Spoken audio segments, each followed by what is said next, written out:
আসলে এই বছর তো মানুষের তেমন টাকা পয়সা নাই আমার ধারণা। তারপর অনেক গরু উঠছে, ইনশাল্লাহ আমার মনে হয় সব গরু সেল হয়ে যাবে, অনেক ক্রেতা দেখা যাচ্ছে। আমরা অত্যন্ত আশাবাদী এই বাজারটি আমাদের কক্সবাজার পৌরবাসীর জন্য তাদের আশা আকাঙ্ক্ষা এবং চাহিদা সম্পূর্ণ করতে পারবে। সাইজ সুন্দর।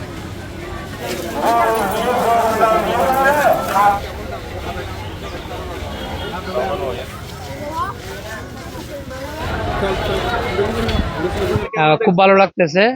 আমি সপরিবারে আসলাম কক্সবাজার টাউনের ভিতরে একমাত্র গরু বাজার। এটা দেখে আমার খুব ভালো লাগতেছে। ছোট আমার সন্তান সন্ততি পরিবার নিয়ে তার দূরে যাওয়া সম্ভব না, সেই জন্য আমি এই কক্সবাজার টাউনের ভিতরে যে গরুর বাজার, এখানে গাড়ি ছাড়া একদম নিরিবিলি পরিবেশে আমি মনে করতেছি এটা পরিবারের সদস্যদের নিয়ে এই গরু বাজারটা ভিজিট করা এবং এখান থেকে গরু কিনা আমাদের সবার জন্য খুবই নিরাপদ মনে করতেছি।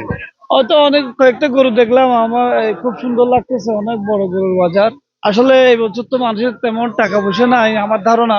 তারপর অনেক গরু উঠছে, ইনশাল্লাহ আমার মনে হয় সব গরু সেল হয়ে যাবে, অনেক ক্রেতা দেখা যাচ্ছে। আধুনিক আলাভুনা মশলা থাকলে আসল কালাভুনা রান্না কোনো ব্যাপারই না। বড় লোকগুলো এখানে কক্সবাজারের আশপাশের বড় লোকগুলো এখানে দেখা যাচ্ছে, এখানে পয়সাওয়ালা দেখি আল্লাহ কি করে।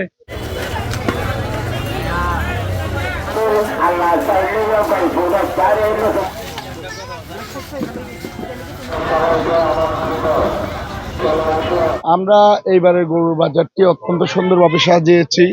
আমাদের নিরাপত্তা বেষ্টনী পরিষ্কার পরিচ্ছন্নতার দিকে আমরা অত্যন্ত নজরদারিতে রেখেছি। পাশাপাশি ক্রেতা বিক্রেতাদের হাসিলের ব্যাপারে আমরা অত্যন্ত সচেতনভাবে তাদের সাধ্যের মধ্যে রেখেছি।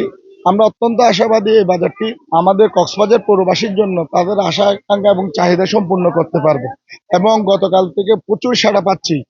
একটা হচ্ছে ক্রেতারা যেমন আসছে, বিক্রেতারাও তেমনি এখানে গরু নিয়ে গরু কিনতে আসছে। এই হচ্ছে আমাদের পারিপার্শ্বিক নিরাপত্তার মধ্যে আমরা 100% এনশিওর করেছি।